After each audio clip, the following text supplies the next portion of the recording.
मुकदमा चीन के राष्ट्रवादी ब्लॉगर माने जाने वाले वू वानझेंग ने दायर कराया है।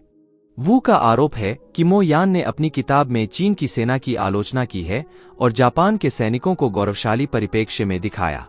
चीन के नोबेल पुरस्कार विजेता साहित्यकार मो यान के खिलाफ मुकदमा दर्ज हुआ है। यह मुकदमा चीन के राष्ट्रवादी ब्लॉगर माने जाने वाले वू वानझेंग ने दायर कराया है।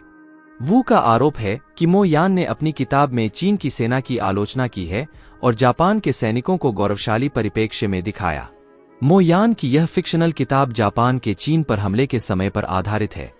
वीडियो में आगे बढ़ने से पहले वीडियो के एक लाइक करके चैनल को सब्सक्राइब करें ताकि नई वीडियो आपको सबसे पहले मिल सके। जापान की कैबिनेट ने 2024 के लिए 56 अरब अमेरिकी डॉलर की रक्षा बजट डिफेंस बजट योजना को अपनी मंजूरी दी है। यह पिछले साल के मुकाबले करीब 16% ज्यादा है। मार्च से शुरू होने वाले वित्त वर्ष के लिए इस भारी बजट से उत्तर कोरिया, नॉर्थ कोरिया और चाइना तक मार करने में सक्षम लंबी दूरी की मिसाइलों की तैनाती में तेजी आएगी। इसके साथ ही सेना F-35 स्टील्थ लड़ाकू विमान और दूसरे अमेरिकी हथियारों के साथ अपनी ताकत को मजबूत कर सकेगी। जापान की सेना अपने सहयोगियों के साथ मिलकर और आक्रामक रुख अपना रही है। जापान का वित्त वर्ष मार्च से शुरू होता है और प्रधानमंत्री फुमियो किशिदा सरकार ने 5 साल के सैन्य शक्ति निर्माण कार्यक्रम की घोषणा की थी। वित्त वर्ष 2024 इस योजना का दूसरा साल होगा। जापान पहले केवल आत्मरक्षा के लिए सैन्य बल की नीति पर चल रहा था, जिसे बदलकर अब वह अपनी ताकत को मजबूत कर रहा है। जापान ने अपनी सैन्य शक्ति बढ़ाने के लिए 2027 तक 300 अरब अमेरिकी डॉलर खर्च करने की योजना बनाई है। इसी के साथ जापान अमेरिका और चीन के बाद दुनिया का तीसरा देश बन जाएगा जो अपनी सेना पर सबसे अधिक खर्च करता है। जापान ने अगले साल के रक्षा बजट में लगभग 5.15 अरब अमेरिकी डॉलर की रकम टाइप 12 क्रूज मिसाइलों और अमेरिका निर्मित टॉमहॉक्स के साथ साथ अगली पीढ़ी की लंबी दूरी की मिसाइलों के विकास के लिए रखा है। इसके साथ ही जापान 3000 किलोमीटर 1864 मील की रेंज वाली हाइपरसोनिक निर्देशित मिसाइलों के विकास के लिए 80 अरब येन 56.2 करोड़ अमेरिकी डॉलर से अधिक खर्च करेगा। चीन और उत्तर कोरिया के संभावित खतरे के खिलाफ एकजुटता प्रदर्शित करते हुए अमेरिका, दक्षिण कोरिया और जापान की वायुसेनाओं ने हाल ही में एक संयुक्त युद्धाभ्यास किया। कुछ दिन पहले ही उत्तर कोरिया ने बीते 5 महीने के भीतर पहली बार अंतर्महाद्वीपीय बैलिस्टिक मिसाइल का परीक्षण किया था। दक्षिण कोरिया के ज्वाइंट चीफ ऑफ स्टाफ ने एक बयान में कहा कि दक्षिण कोरिया के दक्षिणी द्वीप जेजू में इस त्रिपक्षीय अभ्यास का उद्देश्य उत्तर कोरियाई परमाणु खतरों के खिलाफ तीनों देशों की संयुक्त प्रतिक्रिया मजबूत करना था। तीनों देशों के इस युद्धाभ्यास में अमेरिकी वायुसेना के B-1B बमवर्षक विमानों के अलावा दक्षिण कोरिया और जापान की वायुसेना के लड़ाकू विमानों ने हिस्सा लिया। इस तरह इस साल कोरियाई प्रायद्वीप के ऊपर 13वीं बार किसी अमेरिकी बम वर्षक को अस्थायी रूप से तैनात किया गया है। B-1B बम वर्षक विमान बड़े पारंपरिक हथियारों को ले जाने में सक्षम है। उत्तर कोरिया ने इससे पहले बमवर्षक की तैनाती को अमेरिकी शत्रुता का प्रमाण बताकर इसके जवाब में मिसाइलों का परीक्षण किया था। उत्तर कोरिया ने हाल ही में हवासोंग-18 नामक अंतर्महाद्वीपीय बैलिस्टिक मिसाइल का परीक्षण किया था। उसने कहा कि उसके इस कदम का मकसद अमेरिका और दक्षिण कोरिया के टकराव संबंधी रुख पर चेतावनी देना था। वाणिज्यिक अंतरिक्ष दौड़ में शामिल होने के जापान के प्रयासों को झटका लगा है। निजी क्षेत्र से कक्षा में पहुंचने वाला देश का पहला रॉकेट कैरोस प्रक्षेपण के तुरंत बाद फट गया। जापान के स्पेस वन का छोटा ठोस ईंधन वाला कैरोस रॉकेट बुधवार को उसका उद्घाटन लॉन्च किया गया था। इसी दौरान लॉन्च के तुरंत बाद यह फट गया। कंपनी कक्षा में उपग्रह स्थापित करने वाली पहली जापानी कंपनी बनने की कोशिश कर रही थी। 18 मीटर 59 फीट 4 चरणों वाला ठोस ईंधन रॉकेट सुबह 11:01 बजे 0201 GMT उड़ान भरने के कुछ ही सेकंड बाद फट गया, जिससे भारी धुआं, आग, रॉकेट के टुकड़े और अग्निशमन पानी निकल गया। जापानी स्टार्टअप स्पेस वन कंपनी द्वारा विकसित स्पेस वन रॉकेट पश्चिमी जापान में स्पेस पोर्ट से अपने उद्घाटन लॉन्च के कुछ सेकंड बाद ही दुर्घटनाग्रस्त हो गया। कैरोस नाम का 59 फुट 4 चरणों वाला ठोस ईंधन रॉकेट एक उपग्रह को कक्षा में स्थापित करके एक ऐतिहासिक मील का पत्थर चिह्नित करने के लिए तैयार था। यह उपलब्धि जो अभी तक एक जापानी निजी कंपनी द्वारा हासिल नहीं की गई थी।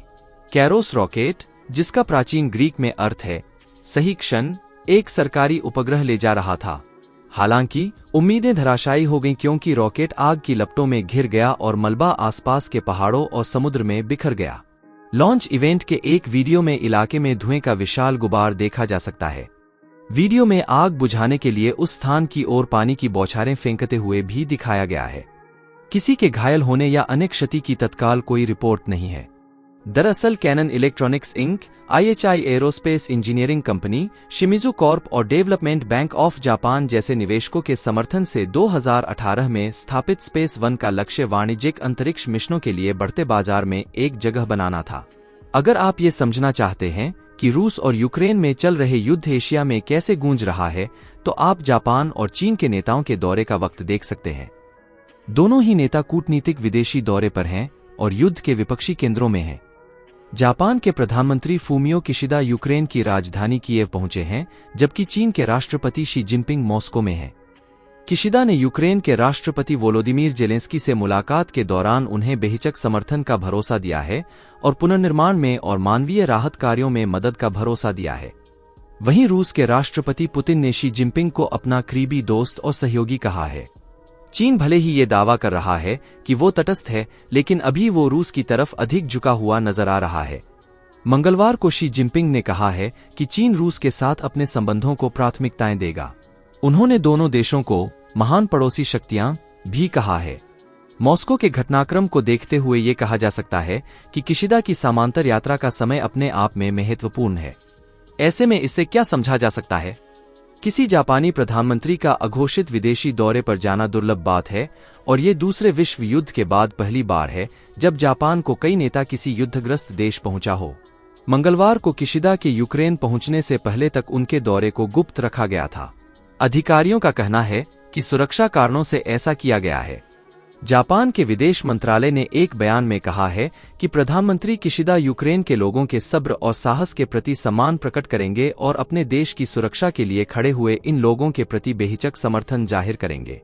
बयान में कहा गया है कि किशिदा ये भी स्पष्ट करेंगे कि जापान रूस के आक्रमण करने से मौजूदा स्थिति में एकतरफा बदलाव की कोशिश की जापान आलोचना करता है।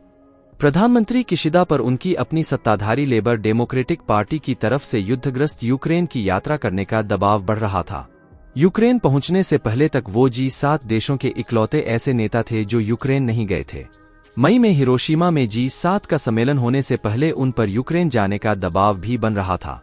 पिछले सप्ताह उन्होंने टोक्यो में दक्षिण कोरिया के राष्ट्रपति के साथ मुलाकात करके पहले ही एक बड़ी कूटनीतिक कामयाबी हासिल की है। एक दशक से अधिक समय में ये पहली बार है जब जापान और दक्षिण कोरिया के नेताओं ने द्विपक्षीय मुलाकात की है। दक्षिण कोरिया के साथ संबंध सामान्य करना, खुफिया जानकारियां साझा करना ये दर्शाएगा कि जापान उत्तर कोरिया के खिलाफ अमेरिका के साथ प्रतिबद्धता के साथ खड़ा है। इसमें कोई शक नहीं है कि यूक्रेन की उनकी इस यात्रा का अमेरिका स्वागत करेगा। वहीं चीन के राष्ट्रपति शी जिनपिंग की रूस यात्रा का मकसद वैश्विक स्तर पर चीन के प्रभाव को बढ़ाना है। ठीक इसी समय यूक्रेन में जापान के नेता की मौजूदगी इस बारे में मजबूत संकेत देती है कि इस भूराजनैतिक उथल-पुथल के दौर में दोनों देश कहां खड़े हैं। ये कोई मामूली बात नहीं है। जापान को बहुत संतुलन बनाना है, खासकर चीन के साथ अपने रिश्तों में। पिछले महीने ही दोनों देशों ने टोक्यो में सुरक्षा वार्ता की थी। ये 4 साल में दोनों देशों के बीच इस तरह की पहली ऐसी वार्ता थी। चीन ने कहा था कि वो जापान के सेना को मजबूत करने को लेकर परेशान है। वहीं जापान ने चीन के रूसी सेना के साथ संबंधों और संदिग्ध जासूसी गुब्बारे के इस्तेमाल को लेकर शिकायत की थी। चीन और जापान दुनिया की दूसरी और तीसरी सबसे बड़ी अर्थव्यवस्थाएं हैं और इसी वजह से दोनों देशों के बीच मौजूदा तनाव के बावजूद बातचीत के रास्ते खुले रहते हैं। जापान की यूक्रेन युद्ध को लेकर अपनी चिंताएं हैं। रूस के आक्रमण और बेहद खराब स्थिति में ताइवान के चीन पर आक्रमण को लेकर तुलनाएं की जा रही हैं और जापान इससे चिंतित है क्योंकि इस स्थिति में जापान भी खिंच जाएगा। अभी ऐसी स्थिति नहीं है और हो सकता है कि कभी ऐसा ना हो, लेकिन दोनों नेता मंगलवार को जहां थे वो अपने आप में बहुत कुछ कहता है। दोस्तों, वीडियो अगर पसंद आया तो वीडियो के एक लाइक करके चैनल को सब्सक्राइब करें ताकि हमारे नई वीडियो आपको सबसे पहले मिल सके। जय श्री राम।